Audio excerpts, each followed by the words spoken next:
அருட்பெரும் ஜோதி அருட்பெரும் ஜோதி தனிப்பெரும் கருணை அருட்பெரும் ஜோதி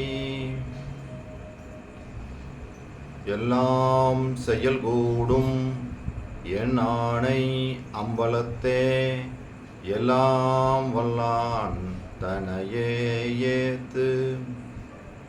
ஓம் ஸ்ரீ ராமலிங்காபயம். ஓம் ஸ்ரீ ராமலிங்காபயம். ஓம் ஸ்ரீ ராமலிங்காபயம். எல்லோருக்கும் வணக்கம். இது எனது யூடியூப் சேனலான எல்லாம் செயல்கூடும் வள்ளலார். நான் வள்ளலார் முத்து பேசுகிறேன். இன்றைய பதிவில் நாம் அவா அறுத்தல் என்ற தலைப்பின் கீழ் வரும் 4வது பாடலுக்கான விளக்கத்தை பார்க்க இருக்கின்றோம். முதலில் நான் பாடல் வரிகளை படிக்கிறேன், பின்பு விளக்கத்தை பார்ப்போம்.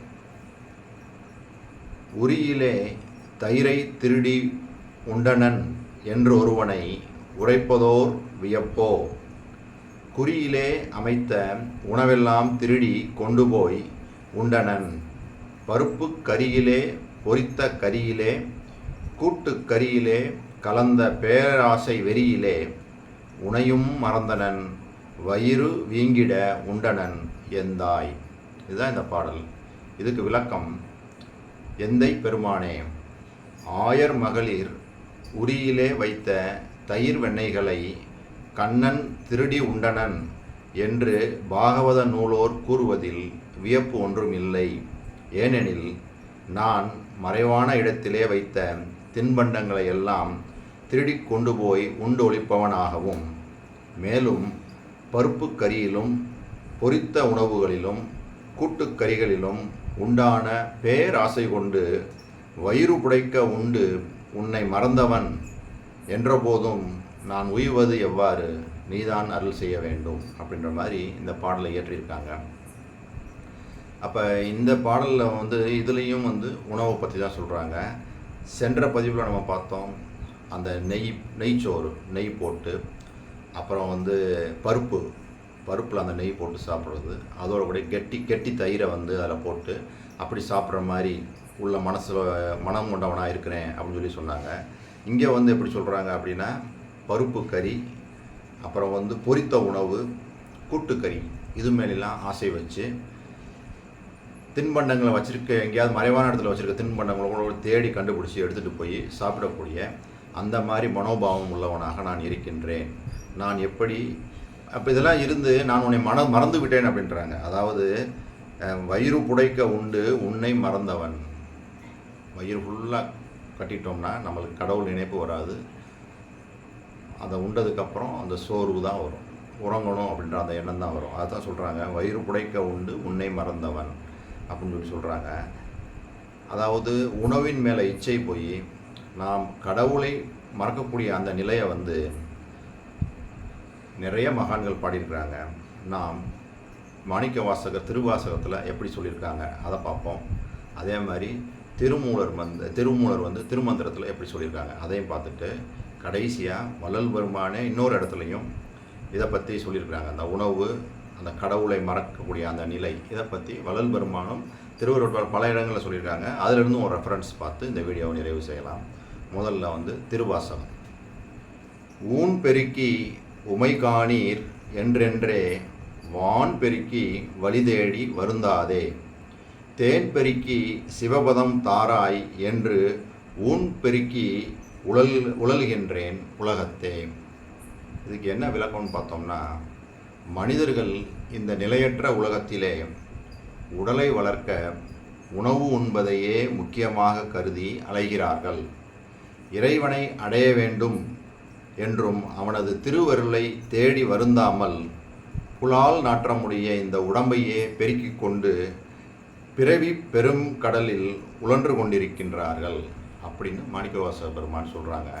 சொன்னவங்க இன்னொரு பாடலில் கூட, நானார் என் உள்ளமார் ஞானங்கள் யார் என்னை யார் அறிவார், வானோர் பிறார் என்னை ஆண்டிலனேல் அப்படின்னு சொல்லி இந்த பாடலை சொல்கிறாங்க.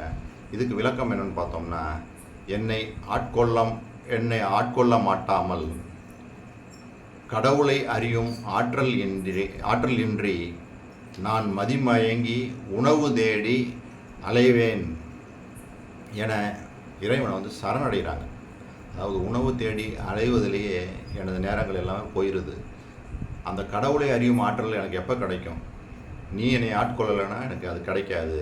அப்படி கிடைக்காம இருக்கும்போது நான் உணவை தேடி அலைந்து கொண்டிருப்பவனாகத்தான் இருப்பேன் அப்படின்னு சொல்லி கடவுள்கிட்ட சரணாகதி அடைஞ்சிடுறாங்க. உனது அருளை கொடுத்து விடு, இல்லைன்னா நான் வீணாக உணவை தேடி அலைபவனாகவே இருந்து விடுவேன் அப்படின்னு தான் மாணிக்கவாசகர் நீங்கள் பதிவு பண்ணுறாங்க.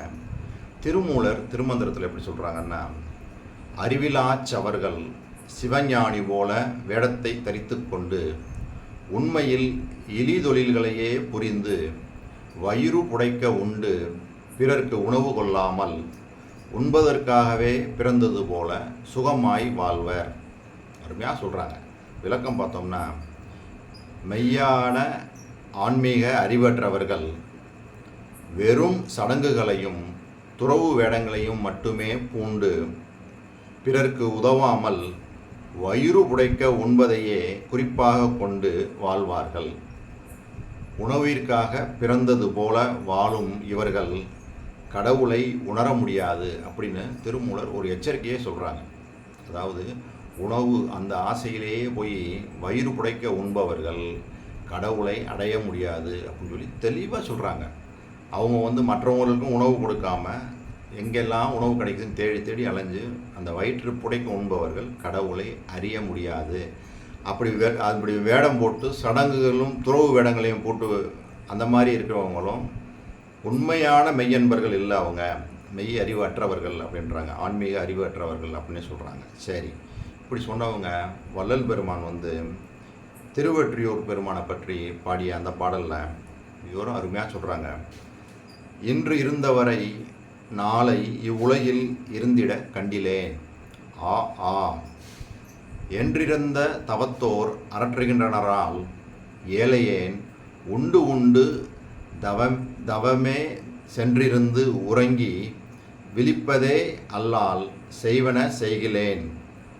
அந்தோ மன்றிருந்து ஓங்கும் மணிச்சுடர் ஒளியே வள்ளலே ஒற்றியூர் வாழ்வே அப்படின்னு இந்த பாடலை ஏற்றிருக்காங்க.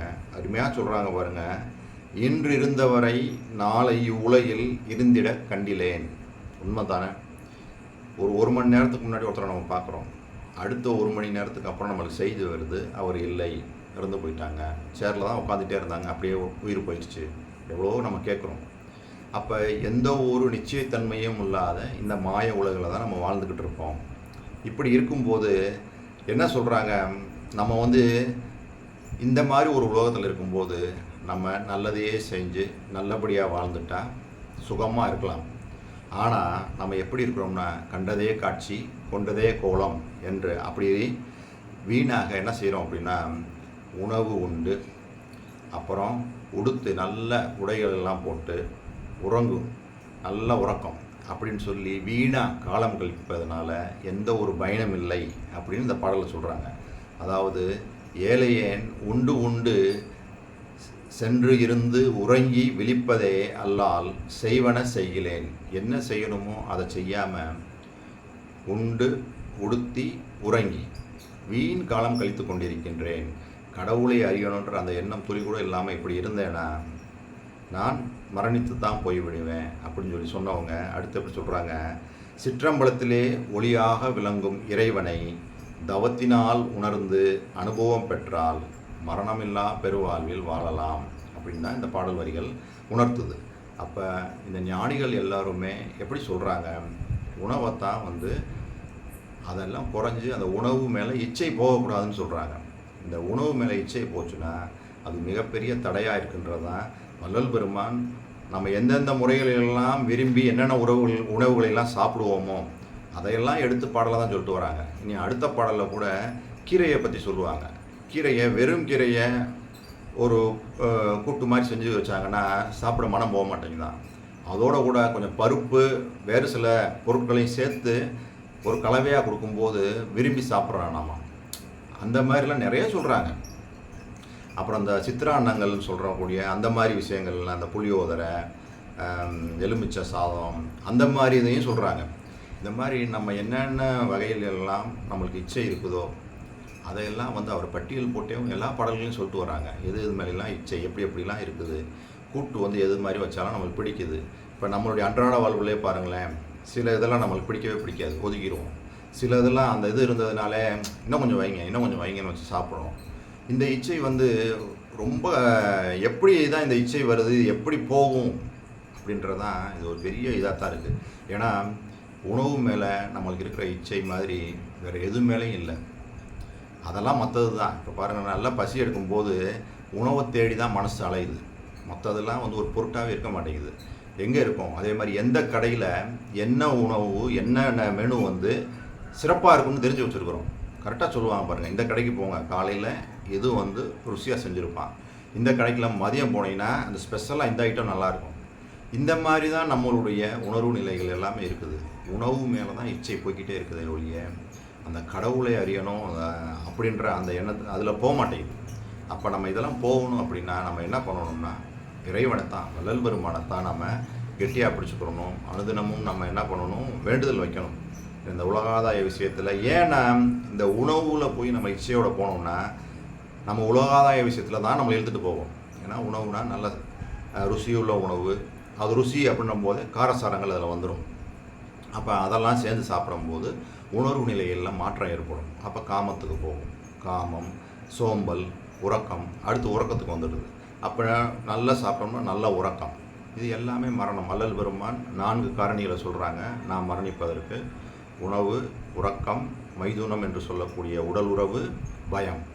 அப்போ இது எல்லாமே போகணும், அதாவது குறைஞ்சிட்டே வரணும். முதல்ல உணவு இருக்கணும், உணவும் வந்து குறைஞ்சிட்டே வரணும். உறக்கமும் குறையணும், மைதுனமும் அதுவும் இல்லாமல் போயிடும். இதெல்லாம் குறைய அதுவும் வந்து இப்போ 16 நாளைக்கு ஒரு தடவைன்னு சொல்கிறாங்க, அதுவும் குறைஞ்சிடும். இது எல்லாமே போனதுக்கு அப்புறமா தான் பயமே இருக்காது. இப்போ நம்ம அன்றாட வாழ்வில் பார்த்திங்கன்னா நம்ம பயத்தோடு தான் வாழ்ந்துட்டு இருக்கோம். நாளைக்கு என்ன ஆகுமோ, நாளை கழிச்சு என்ன ஆகுமோ, மரணத்தை பற்றிய பயம் எல்லாமே இருக்க தான் செய்யுது. ஏன் பயம் வருதுன்னா, நம்ம வந்து இந்த உலகியல் வாழ்க்கையில் இந்த சாத்தியமற்ற நம்மளுக்கே தெரியும். இது வந்து ஒரு நிரந்தரம் இல்லாத ஒரு இதில் தான் நம்ம வாழ்ந்துக்கிட்டு இருக்கோன்றது நல்லா எல்லாருக்குமே தெரியும். இருந்த போதுமே நம்ம தெரியாத மாதிரி அப்படியே போயிட்டுருக்கோம். தெரிந்தும் தெரியாத மாதிரி நம்மளே ஏமாற்றிட்டு தான் வாழ்ந்துட்டு இருக்கோமே ஒழிய நாம் அதுக்கான ஸ்டெப்ஸ் எடுக்கணும். எடுக்காமல் இப்படியே இருந்துகிட்டே இருந்தோம்னா ஒரு நாள் நம்மளுக்கு அந்த கடைசி காலம்னு ஒன்று வரும், அந்திம காலம்னு வரும்போது அப்போ வந்து எல்லாமே போயிருக்கும். ஏன்னா நம்ம உடம்பை கவனிக்கலை, நல்ல உடம்பை உறங்கி உடம்பை வந்து சரியாக ஃபிட்டாக வச்சுக்கிறல, அருள்நிலைக்கு ஏற்ற மாதிரி உடம்பை நம்ம அமைத்து கொள்ளவில்லை அப்படின்னும் போது மரணம் நம்மளை சுலபமாக வந்து பிடிச்சிட்டு போயிடும் அப்படின்றதான். அதுக்காக தான் வள்ளல் பெருமான் எப்பயுமே சொல்லிட்டே வருவாங்க, நம்மளுக்கு சமயம் இல்லை, இப்போ இருந்தே அந்த முயற்சிகளில் நம்ம ஈடுபட்டுகிட்டே வரணும். ஏன்னா இந்த உடம்பை ஜீவகாருண்யம்னு அவர் சொல்லும்போதே இந்த உடம்பு நம்மளுக்கும் சேர்த்து தான் சொல்கிறாங்க. நான் ஜீவகாருண்ய ஒழுக்கத்தில் இருக்கேன்னு சொல்லிவிட்டு எனது உடம்பை நான் விட்டுறக்கூடாது. இந்த உடம்பு தான் பேஸ். இதை வச்சு தான் நம்ம வந்து மரணமில்லா பெருவாழ்வை பெற்றுக்கொள்ள முடியும். இந்த உடம்பை விட்டுட்டு அப்புறம் மரணமில்லா பெருவாழ்வு எங்கே இருந்து பெற முடியும்? உடம்பே போயிடுச்சு, இப்போ உயிரும் போயிடும்.